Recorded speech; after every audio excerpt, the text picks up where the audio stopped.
Sekejap.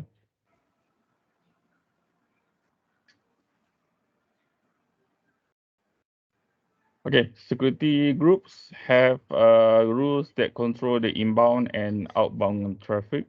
So when you create a security group, it has no inbound rules. Therefore, no inbound traffic that originates from another host to your instance is allowed until you add inbound rules to the security groups.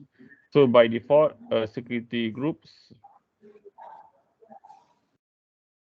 So by default, a security groups includes an outbound rule that allows all outbound traffic. You can remove the rule and add outbound rules that allow special outbound traffic only. If your security group has no outbound rules, no outbound traffic that originates from your instance is allowed.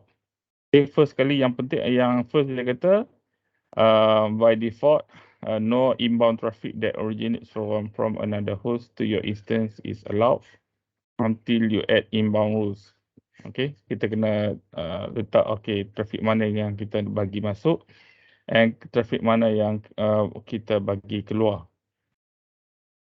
So by default, outbound rule includes an outbound rule that allows all outbound traffic. Maksudnya dia yang masuk tak ada, yang keluar dia by default dia ada, dia benarkan semua keluar. Kita boleh buang semua keluar, kita boleh specify yang mana yang boleh keluar.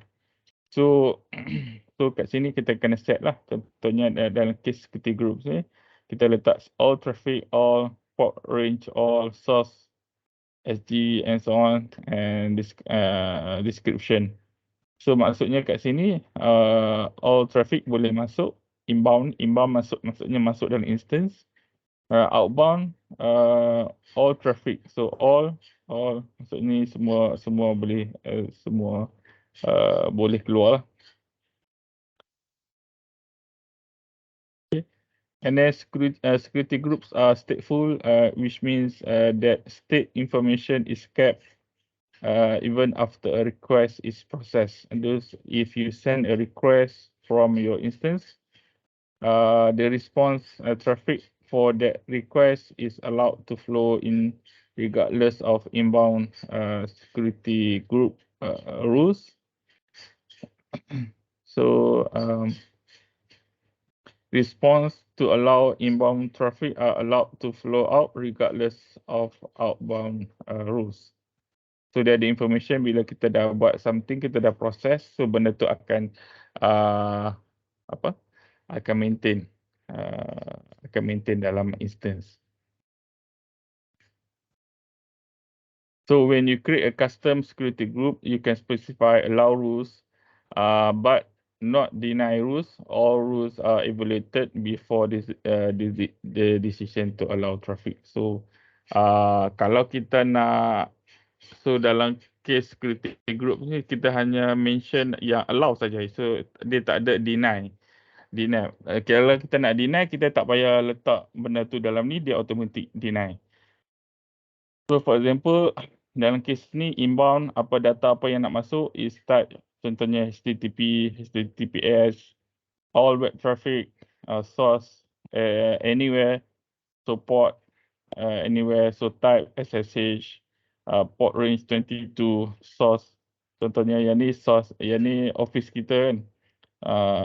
So kita letak description lah office address, so inbound ni. So type yang boleh keluar, so benda yang senangnya ialah benda yang kita dah izinkan masuk boleh keluar lah. So patutnya dia tak ada should be tak ada security lah. So all traffic boleh keluar, dan all traffic boleh keluar lah. So and all rules are evaluated before the decision to allow traffic. So dia akan check semua dulu, baru dia allow.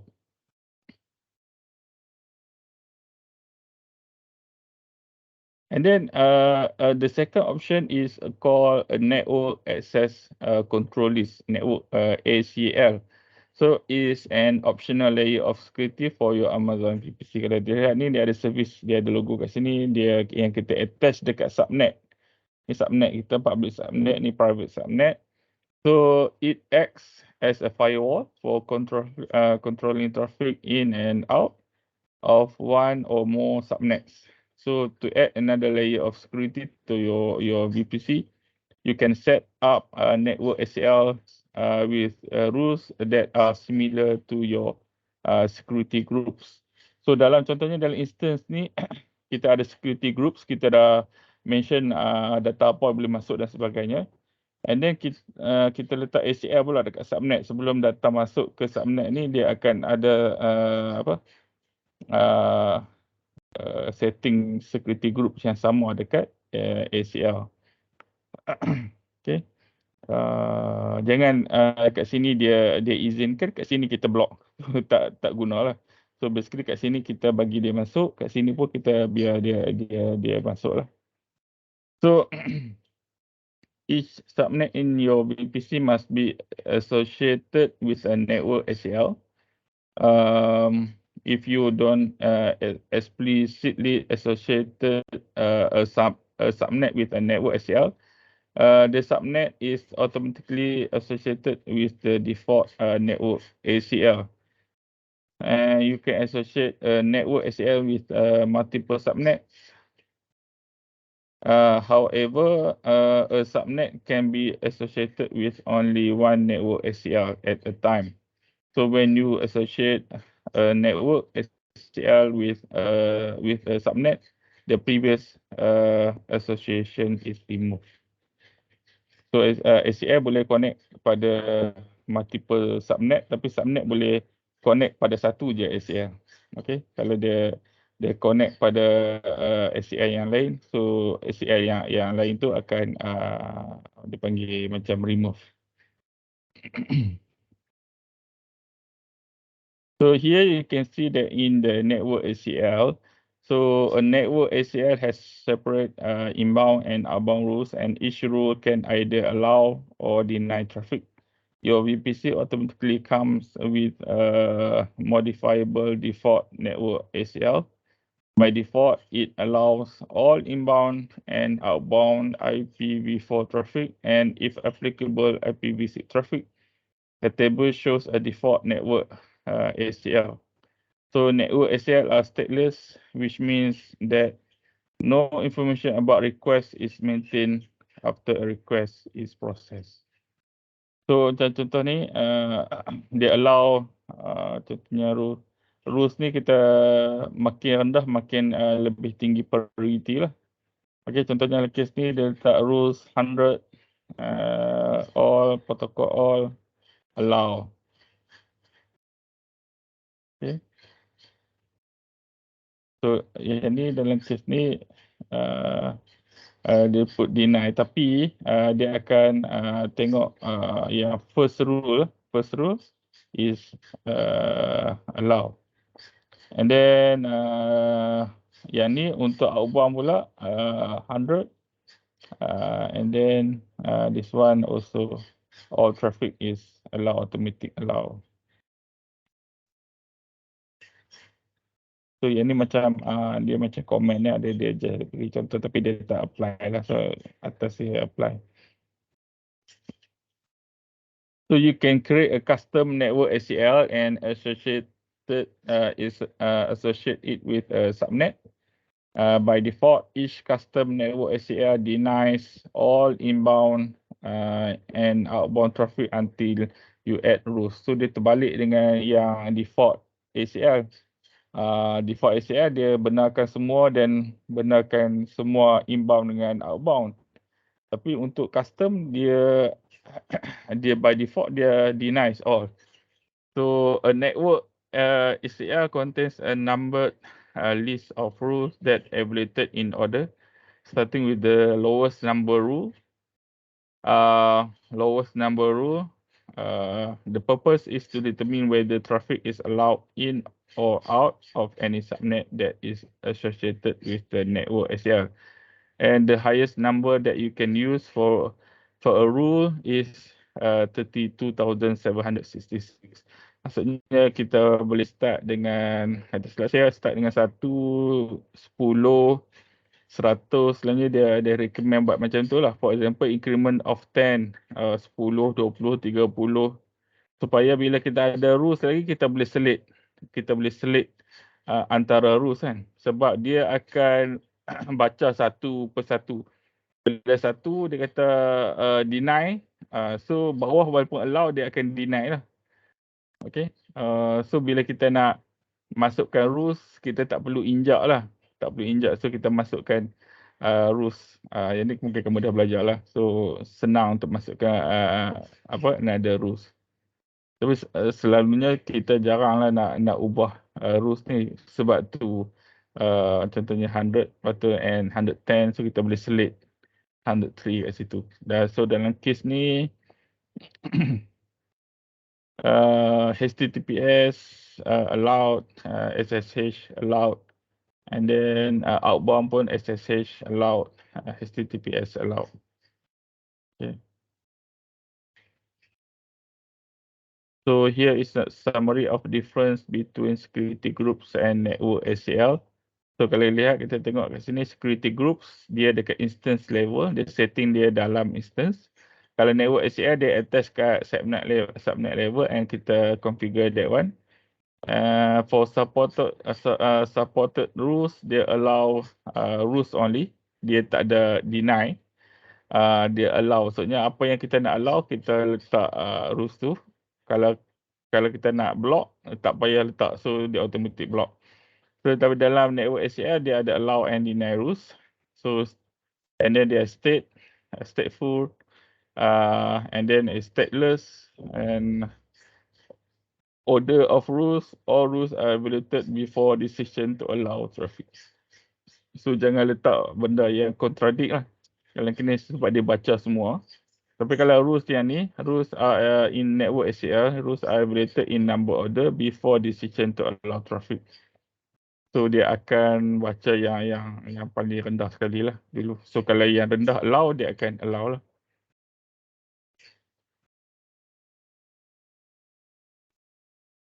Okay, aktiviti ni kamu boleh try. So nanti ada lab dekat lab 2 tu, dekat dalam Amazon Cloud.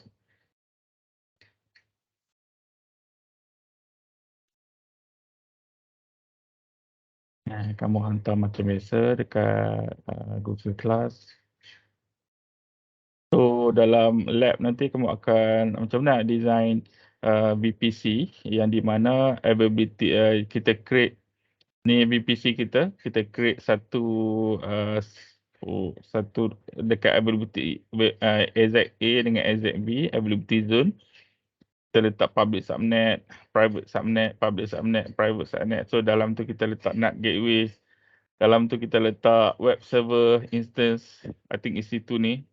Kita set security groups. And then kita letak internet gateway untuk this VPC connected to network.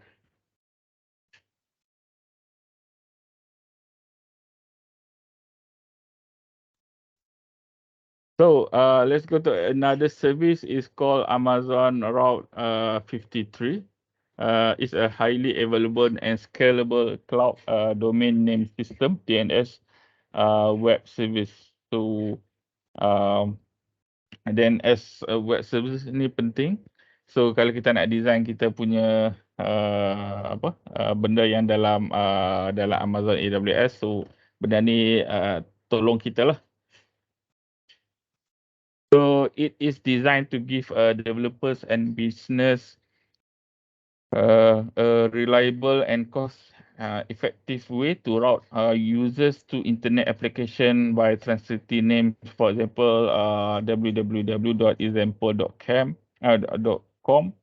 into the numeric IP address. So selanjutnya bila kita tulis dekat browser tu, kita tulis www.google.com, dia akan hantar satu query kepada DNS server.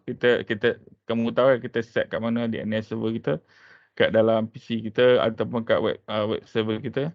So dia akan hantar ke satu query data ke DNS and dia patah balik. So dia beritahu google.com tu apa dia punya dia punya dia panggil apa, IP address. IP address. So komputer dia boleh baca IP address dia tak boleh baca yang alphabet tu. So so Amazon Route 53 ni dia is a service or a DNS server for Amazon AWS lah. So that computers used to connect to each other. So in addition, Amazon Route 53 is fully compliant with IPv6. So Amazon Route 53 effectively connects user requests to infrastructure running in AWS, such as Amazon EC2 instance, Elastic load balancers, or Amazon S3 buckets.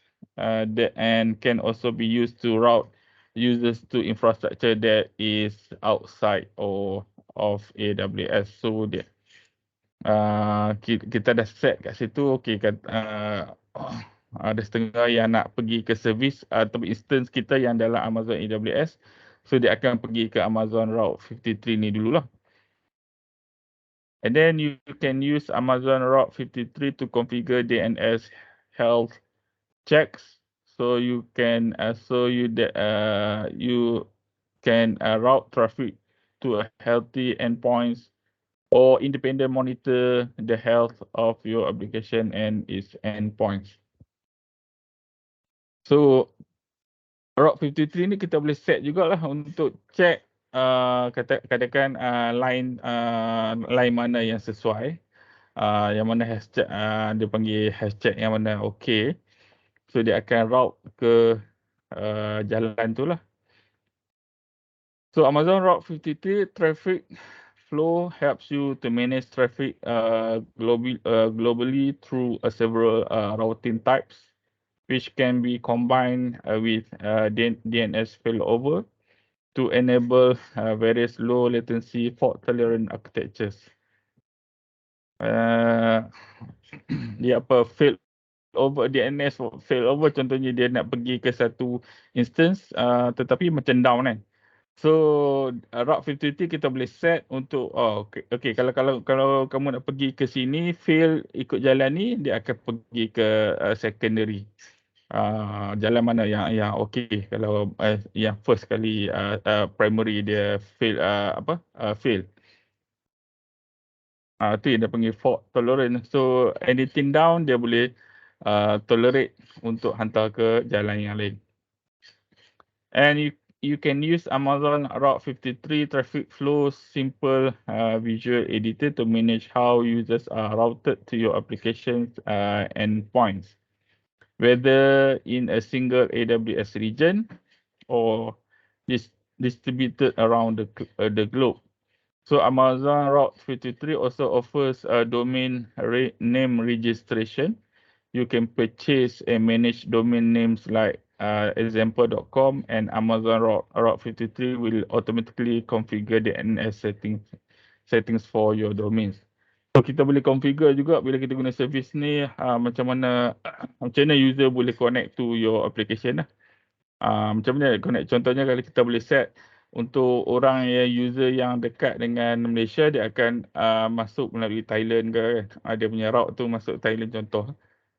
User dekat Afrika dia akan masuk daripada route ataupun ke instance yang ada dekat Afrika contoh. And kita boleh juga beli domain name lah, macam dia kata macam example.com ke unimap.com ke apa. So, kalau tak ada lagi orang beli kat dalam Amazon AWS tu, boleh kita beli. So here is the basic pattern that Amazon Route 53 follows when a user initiates a DNS request.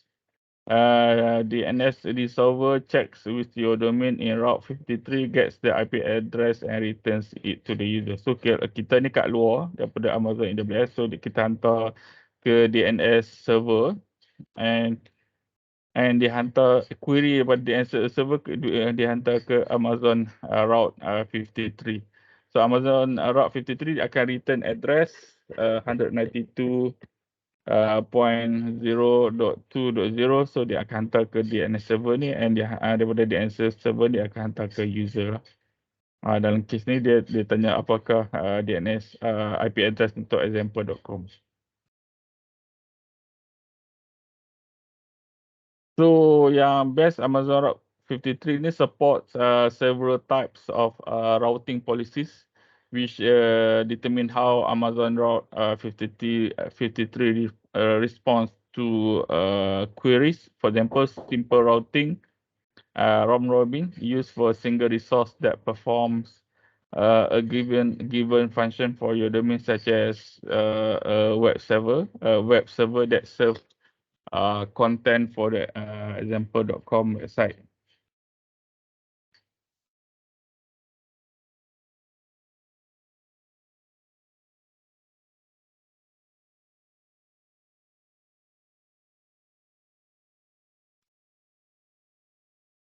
And then the other weighted round robin used to route traffic to multiple resources in proportions that you specify, enables you to assign weights to resource record sets to specify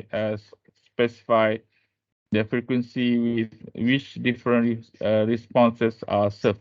So you might want to use this capability to do A/B testing, which is when you send a small portion of traffic to a server where you made a software change. For instance, suppose you have two record sets that are associated with one DNS name, one with weight 3 and one with weight 1. In this case, 70% of the time, Amazon Route 53 will return the record set with weight 3. So kita boleh set berapa percentage yang maksudnya weight tu macam berapa banyak users akan masuk laluan tu lah. Contohnya ada dua laluan routing, ada dua routing. So kita set kata lalu ni 75% akan laluan ni, 25% akan masuk laluan ni lah. Instead of simple routing ni, dia akan bahagi 50-50 lah. Yang ni dia akan ikut kita punya setting lah. Okay. And then dia ada latency routing used when you have resources in multiple AWS regions and you want to route traffic to the regions that provides the best latency. And latency routing works by routing your customers to the AWS endpoints. For example, Amazon EC2 instance, Elastic IP address, or load balancers that provide the fastest experience and so on. So dalam kes ni, latency ni penting. Latency kalau dia check, okay, kalau lalu routing ni latency dia high. Kalau lalu route ni latency dia rendah. So the best is low latency. Low latency maksudnya rendah, cepat lah. Cepat maksudnya cepat. So bila dia check tu, laluan A lebih rendah, so dia akan route ke laluan rendah. So the users experience boleh rasa benda tu cepat padahal ada latency yang check lah. And then dia ada geolocation routing used when you want to route traffic based on location of your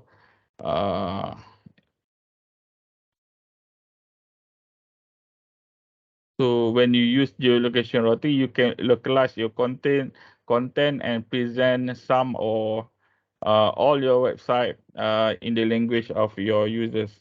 So geolocation pula dia based on kita punya location lah. Kalau users tu macam saya cakap tadi, macam kalau users tu ada dekat Malaysia, dia akan route masuk ke instance yang ada dekat dengan Malaysia, atau kalau kat tempat lain dia akan route routing masuk tempat yang dekat dengan tempat users lah.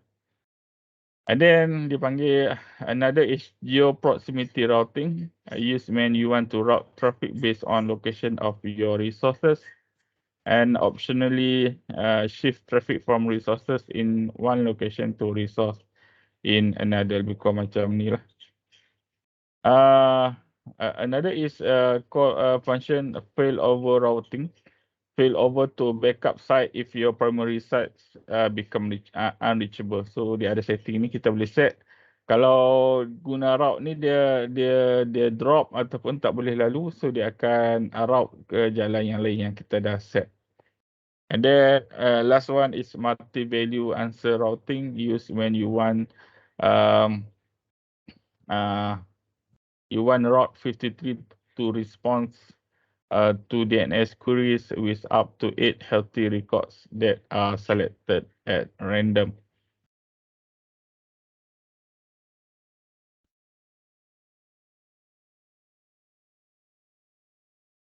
Okay. So for use case is multi-region deployment is example use case for Amazon Route 53. Kalau application kita multiple users yang satu dunia pakai, so memang cantik lah boleh guna Amazon Route 53 ni. So with Amazon Route 53, the users is automatically directed to the elastic load balancing, load balancers that's closest to the user. So benefits of multi-region deployment of Route 53 includes latency based and load balancing routing to availability zone.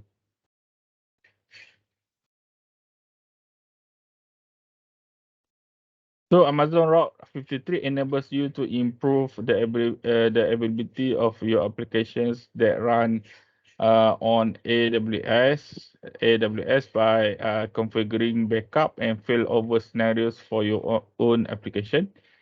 So yang ni penting tau, bila kamu kerja nanti kamu boleh nampak macam mana dia orang set. Sebab memang setiap hari memang akan bukanlah setiap hari tapi dalam IT ni tabu bila something to down. So dia akan set kalau yang ni down, so sistem akan hantar kepada dia panggil secondary lah. So dia panggil fail over to secondary. Dia kita tak asal pun benda tu down. Padahal mungkin route yang primary tu ada problem. And then kita enabling high available multi-region architectures on AWS and creating health check to monitor health and performance of your web applications or web server and so on.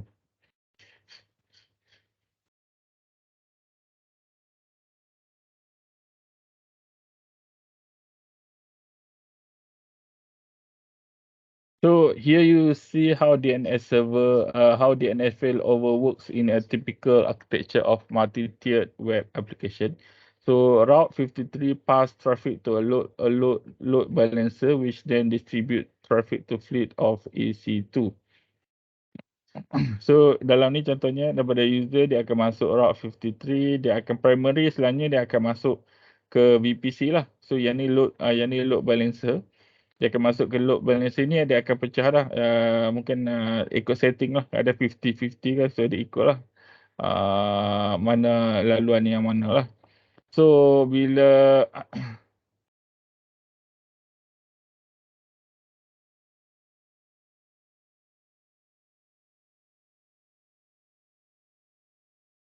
okay, kalau contohnya macam kita set kat sini Route 53, kita tengok elastic load balancer. So first primary is fail over.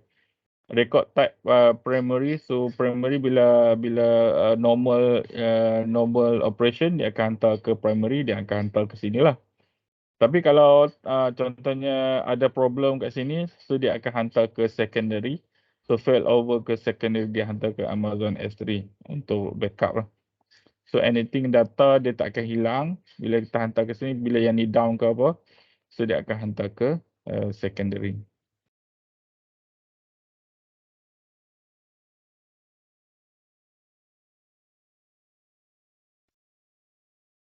So Section 6, another service yang offered by Amazon AWS is Amazon CloudFront.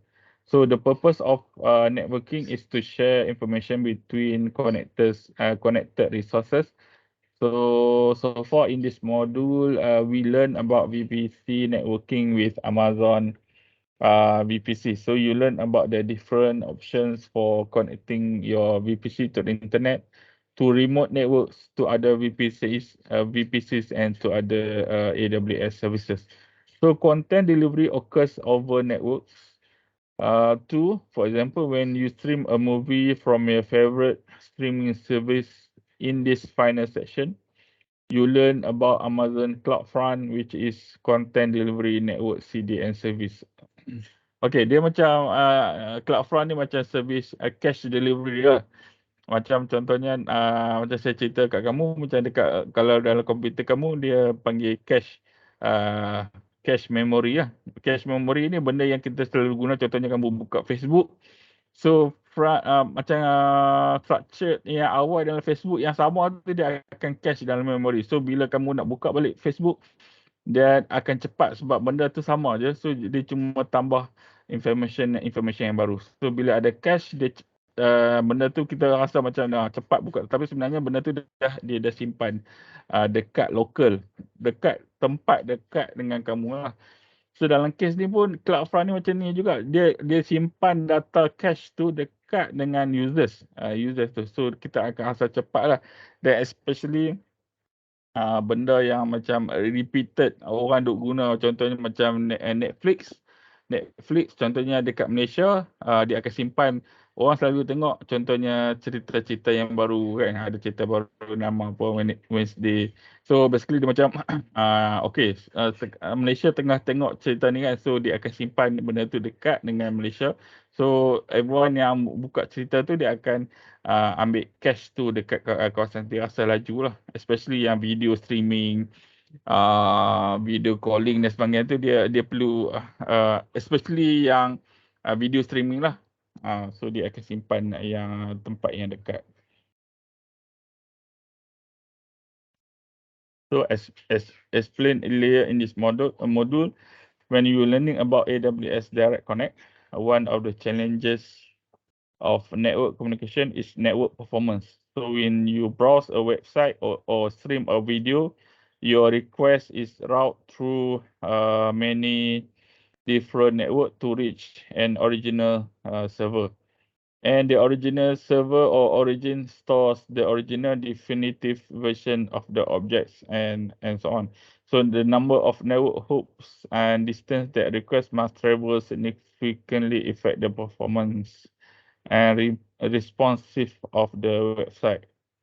So macam saya cakap tadi kan, contoh kalau user, kalau dia origin kita simpan data dia kat sini, Netflix simpan data kat sini, so multiple hook, multiple routers yang kena lalu kan. So basically the idea is CloudFront dia akan letak satu macam server dekat dengan users kat sini. So so bila users request, dia akan terus hantar ke user, so tak ada performance issue. It's like content delivery network. A content delivery network is a globally distributed system of caching servers. Caching, disimpan benda yang selalu orang duk buka, tengok dan sebagainya lah. So benda yang orang tak selalu tengok, dia akan remove. Okay.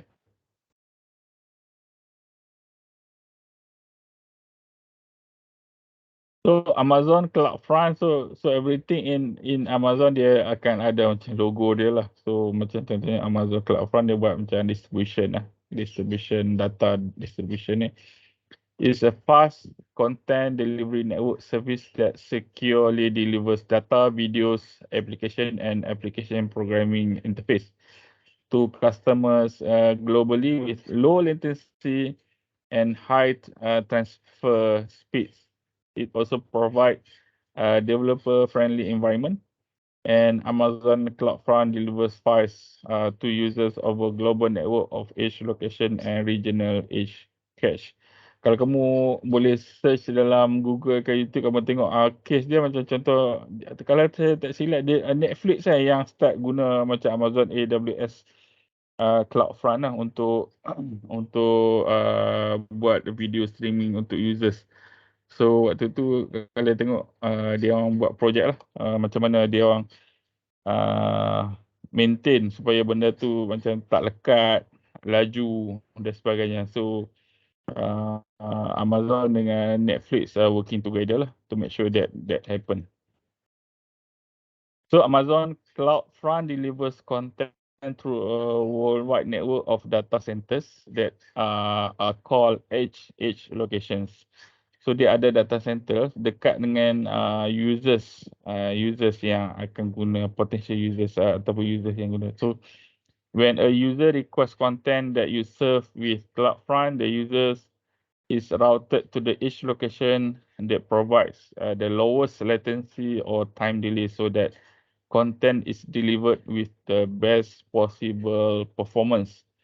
And then CloudFront edge locations are designed to serve popular content quickly to your viewers. So dia ada data center dekat situ yang memang fokus untuk deliver popular content lah. So as objects become less popular, individual edge location might remove those objects to make room for more popular content. So yang dekat edge location yang dah tak orang tak tengok lah cerita tu, dia akan remove. So for the less popular content, CloudFront has regional edge cache. Regional edge cache are CloudFront location that are deployed globally and close to your viewers. So edge location paling dekat dengan viewers, kalau dah macam kurang orang tengok, data tu kurang orang ambil, so dia akan pindahkan ke regional edge cache. Regional edge cache. So so they are located within your origin server and the global edge location that serve content directly to the viewers.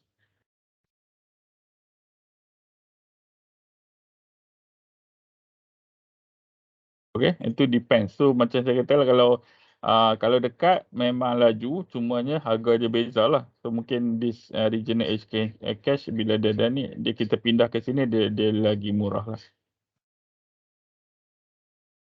So Amazon CloudFront provides following benefits: fast and global, security at the edge, and then highly programmable, can be customized and so on, and deeply integrated with AWS, and then is very cost effective. So Amazon CloudFront is cost effective because it has no minimum commitments and charges you only for what you use.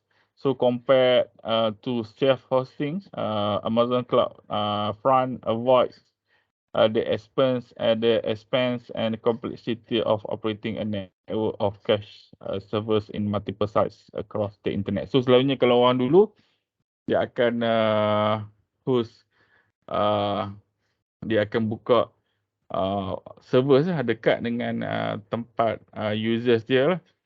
So benda tu akan ambil makan duit lah. So tapi yang ni selagi dia boleh simpan, kalau benda tu digunakan, dia akan charge lah. Kalau dia adalah cara untuk guna, so dia boleh lebih cost effective. So dia untuk Amazon CloudFront pricing, so data transferred out, you are charged for the volume of data that is transferred out from Amazon CloudFront each location, measured in GB to the internet or to your origin. So macam saya katakan, kalau benda tu dah tak digunakan, dia free, dia tak bayar lah. Tapi kita letak situ untuk orang guna lah. So selagi mana orang duk guna, so dia akan charge lah, measured in GB. And then transfer usage is total separately for specific geographic regions. So and then HTTPS requests, charge for numbers of HTTP requests. And then invalidation request, you are charged per pass in your invalidation request. Pass that is listed in your invalidation request represent the URL. So no additional charge for the first 1,000 pass that are requested for invalidation each month. Thereafter, what we call is 0.005 cent per pass that is requested for invalidation. And then you have a dedicated IP custom SSL around 300 per month. For each custom SSL certificate that is associated with one or more CloudFront distribution that use the dedicated IP version of custom SSL certificate support. So yang ni pricing dia lah. So takeaway, CDN is globally distributed system of caching servers. It's a very fast content delivery network. And Amazon CloudFront offers many benefits yang kita tengok tadi lah. Okay, I think kita dah tengok BPC, kita dah tengok security groups, kita tengok Amazon Route 53 and kita dah tengok Amazon CloudFront.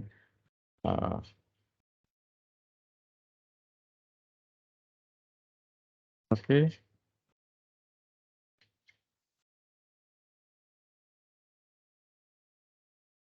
So that's all for now. So anyone have questions? Yeah. So dalam ni make sure kamu tengok dan go through semua ni. Introduction, module 1, habiskan, complete all item. Sebab kita nak habiskan modul ni supaya kamu boleh dapat macam certificate lah. So banyak soalan akan datang daripada knowledge check. Knowledge check ni module 3, module 5. So yang ni kamu dah hantar lab 1. So nanti kamu buat lab 2.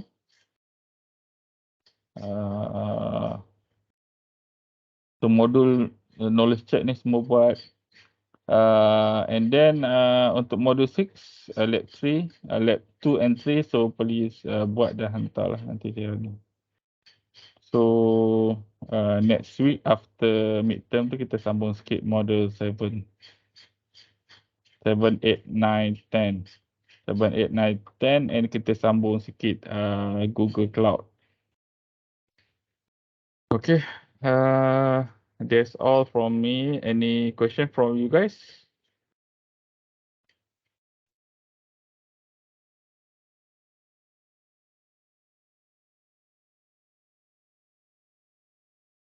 Okay, kalau tak ada, let's stop here and have a good rest. Thank you, everyone. Thank you, sir. Thank you, sir. Thank you, sir. Thank you. Thank you, sir. Thank you.